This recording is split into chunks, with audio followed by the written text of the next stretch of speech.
another set of practicalities that we need to consider is to make our system robust to errors in our model and unwanted inputs. So for model error specifically, we have a couple of options. One is that we can just make our system robust to any model uncertainty. So we designed our controller under a certain set of conditions, under a certain assumptions about our model. And that model may be incorrect. It may not accurately reflect the true plant. The plant may change over time.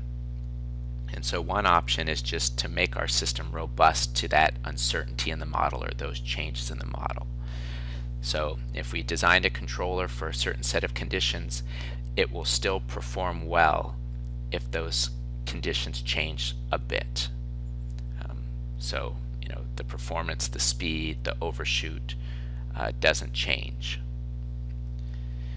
The other option is to attempt to estimate those model parameters. So they changed or we didn't know them, and so we can try and estimate them. And so this is a similar notion to what we were doing with sensorless control. So we can try and estimate parameters of our model in order to use them in our control algorithm. And this is sometimes referred to as adaptive control, where we're trying to estimate these parameters and then modify our control algorithm or the control gains in response to these changes in the parameters.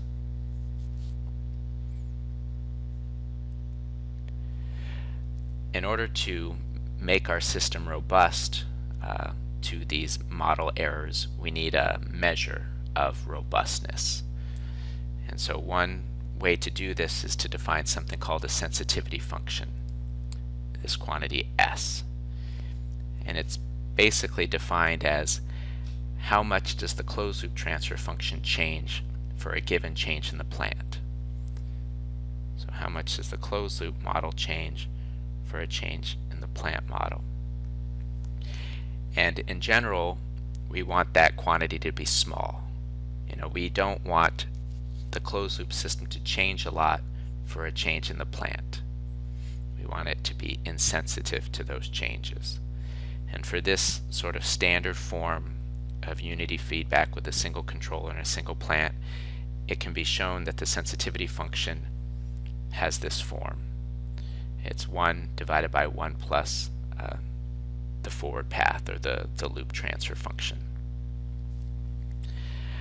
Looking at this and thinking back to the desired shape of an open loop frequency response, we discussed how this sort of shape of open loop frequency response is desirable.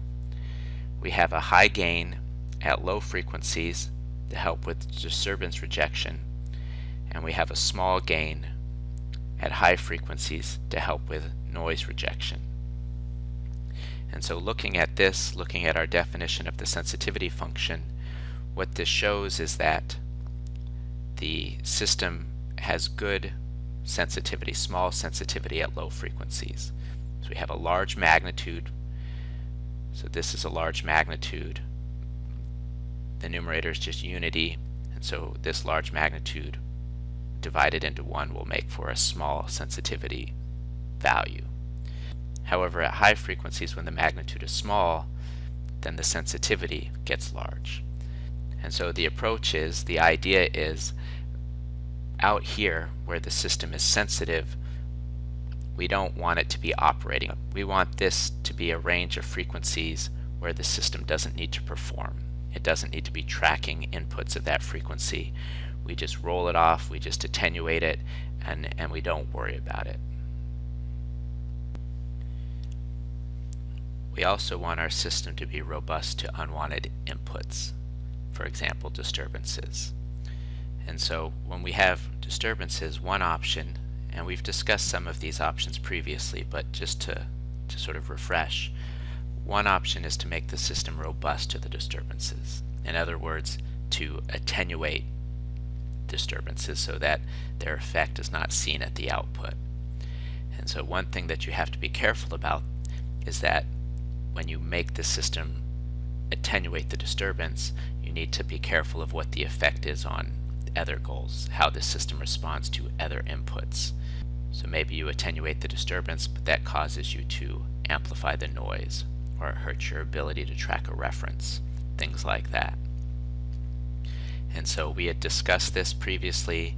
We had talked about some different 2 degree of freedom architectures that give you a little bit more flexibility in designing the system to have different goals for different inputs.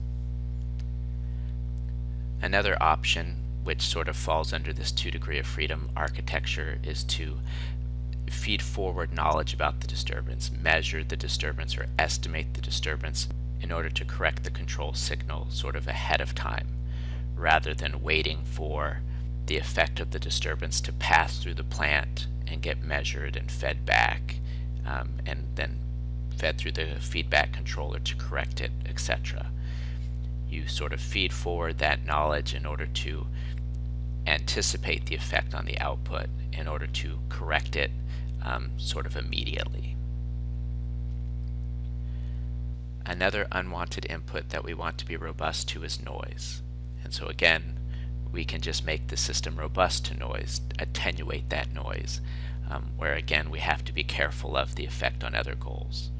And so a strategy that we had discussed was to design our system to reject disturbances at low frequencies, because that's where disturbances tend to be, and then we design our system to attenuate noise at high frequencies, because that's where noise tends to be. Another option is to use a filter to attenuate the noise in a certain frequency range.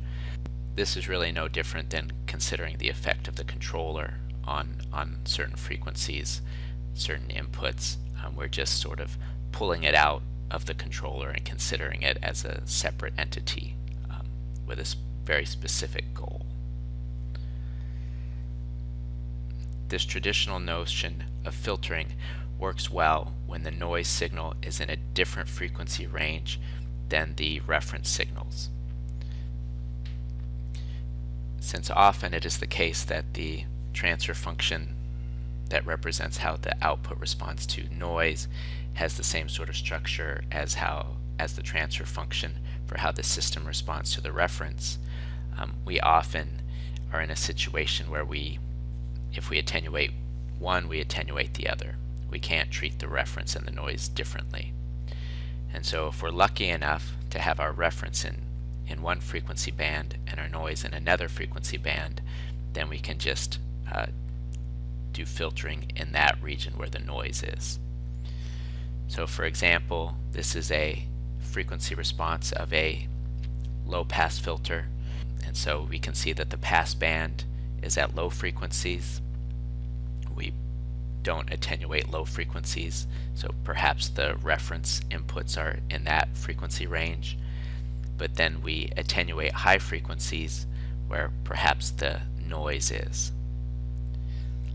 Similarly, you can design something called a notch filter that sort of attenuates a narrow frequency band, and this is useful for things like if our system had a resonance, maybe we might want to try and attenuate that resonant frequency in a drive line, in a motor, for example.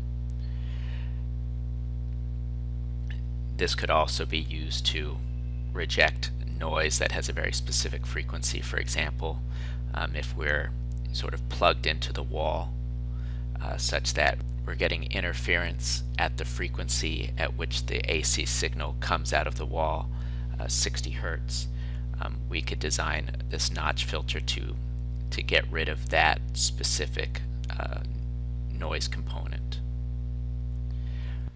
One thing that we have to be careful of is that filters can add delay if they're implemented in real time. And so for example, in a low pass filter, you can sort of see that effect here. You have this phase lag.